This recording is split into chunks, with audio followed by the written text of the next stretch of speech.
Alright, good morning po mga katongs. Ayan, lemon tea ang iniinom natin ngayong umaga. Natural. Nagpiga ako ng lemon at saka mainit na tubig. Hindi na po ako nagkakape. Tapos soft drinks hindi na rin. Buhat nung nagkasakit ako noong November, marami na akong iniwasan na pagkain, inumin. Kailangan natin gawin. So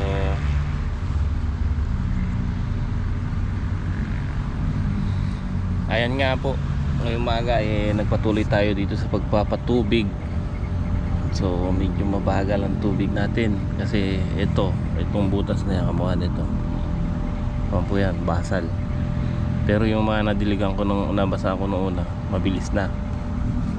Kaya ang mangyayari mga katongs, kung maputok na yung mahaba na tubo ng palaya, total na itanim na namin, may tatanim namin dito yung kalahati, kulang kalahati, yung 2 pack siguro.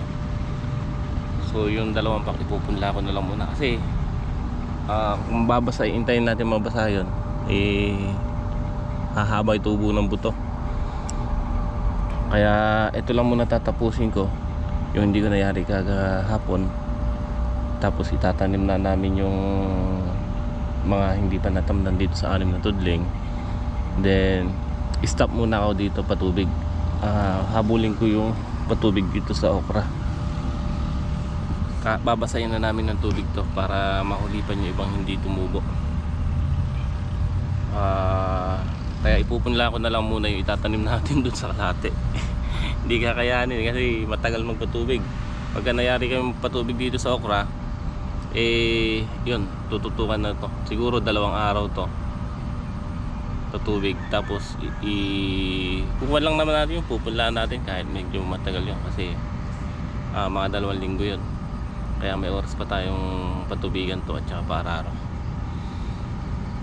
So yun, importante kasi naitanim namin yung kalahati kasi marami yung ipupunla natin, nasa 23. Kaya sabi ko noon, itanim muna namin kahit kalahati. So natamnan natin 6 na tudling. Makakuha na tayo sa kabila, makakaluwag-luwag na. May pupunla na lang namin yun para hindi tayo magahol sa oras. So ayun na po sila. Pinapaandar na nila yung tubig dun sa yung water pump dun sa sapa para subain dito sa upot patola. Ako dito kanina maga nagpaandar. Tingnan nyo, mabagal po yung tubig dito pagkabasal.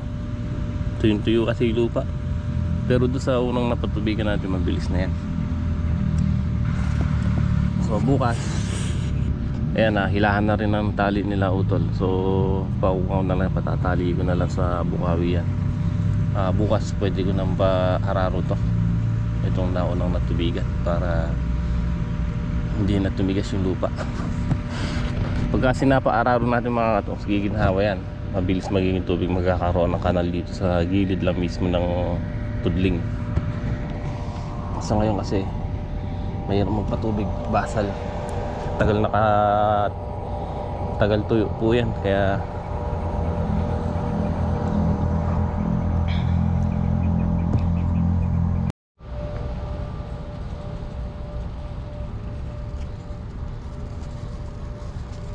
maipunla na lang yung buto, hindi magagawal sa oras. Ayan, so napaandar na nila yung tubig. Ayan po, nanggagaling sa sapayan. Halos 200 meters po ang tinakbo niyan. Kasi 2 hose na tig 100 meters yung dinuktong nila. So 200 meters haba.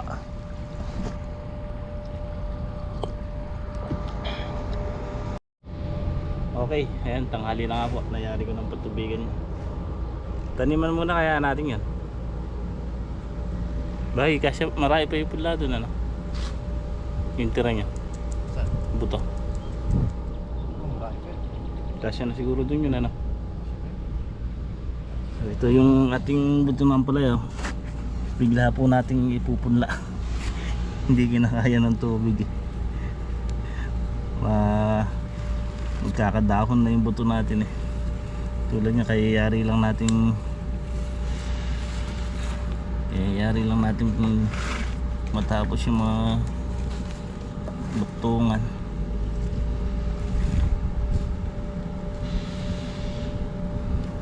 Ito po yung binabad natin ng 24 oras, tsaka pinalot sa basahan ng 3 araw, kaya maganda tubo. Ito po yung tiyatay, gandang tubo.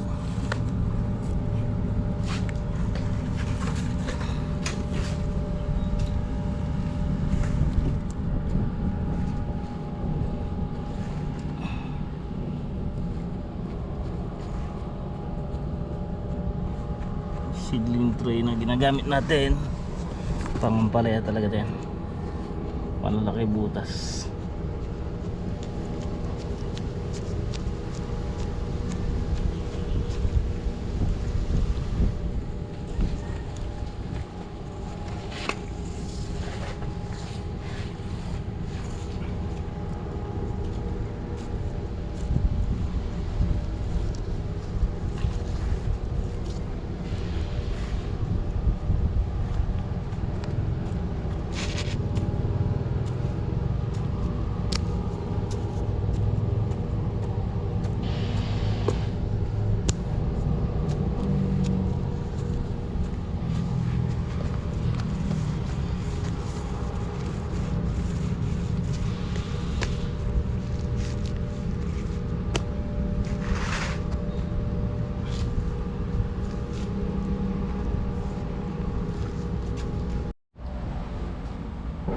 So okay mga katongs, ayan, tanghali na nga po.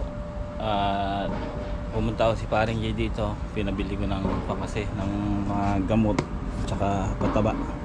So ayan nga po yung pataba na binili, bukas na. Bali nagpapataba sila Greg doon sa Siling Taiwan at saka sa Panigang, silang dalawa ni Bato. Tapos si Utol pogi natapos na siya magpatubig kanina rito sa sa Patola. So yan yung galing sa open water sa may sapa, ang lakas. Ngayon pinaikot na lang niya dito sa may, doon sa may upo, pinadediretso niya doon sa sigarilyas. So pinapatubigan ko yung sigarilyas, tapos pinapasabugan ko ng ng urea. Then ako tatanim ko na po ito, yung natirang buto nila kahapon, ito sa 2 pack. Ito yung natira, ito tatanim po natin ngayon. Yan yung hindi natapos kahapon.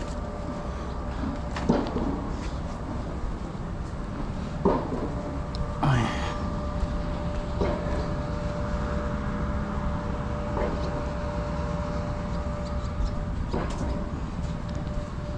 Wait.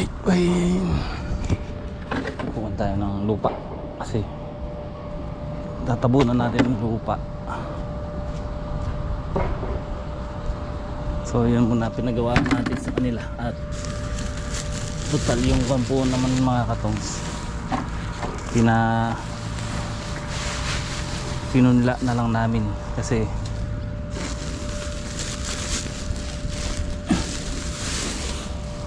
ito yung mix oil na inalo natin.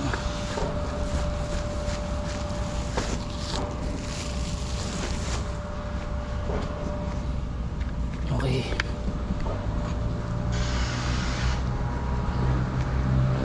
So yun muna pinagawa ko sa nila, dahil eto katatapos nga lang natin patubigan tong natira natin kahapon. So ito itatanim natin ngayon. Ang ginawa ko, pinunla ko na lang yung 2 pack na kasabay na ito, pinilagay namin sa seedling tray kanina. So ipinunla muna namin kasi hindi kakayanin ng basain muna ng tubig to, at nakakaba na itubo ng buto.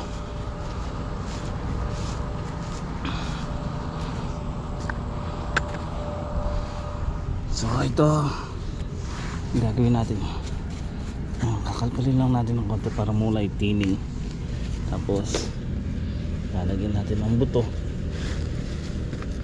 Ganda ng tubo. Saan natin tatabunan. Ganun lang.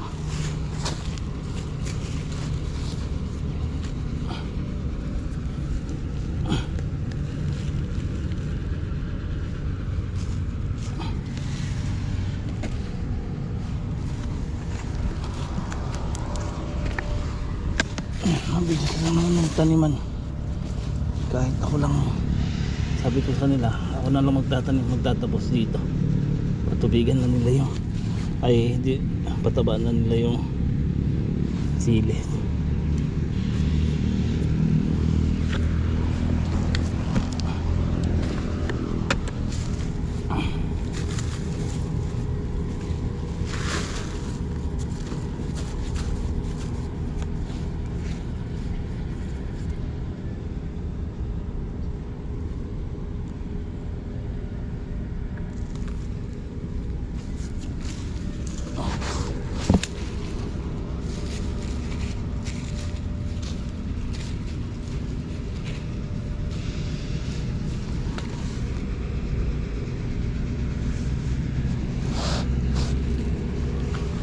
Ano lang, makakatong. Apat na dugding lang to. Kayang-kaya na natin yan. Puro kalahati lang naman yan.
Okay, dalawang tudling na lang mga katong.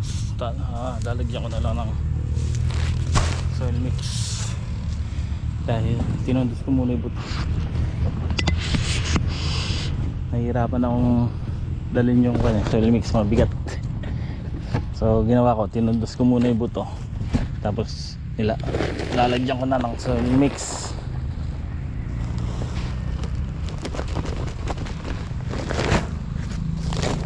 Dalawang tudling na lang.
Okay mga katongs, ayan, nag-spray nga po ako dito sa sili.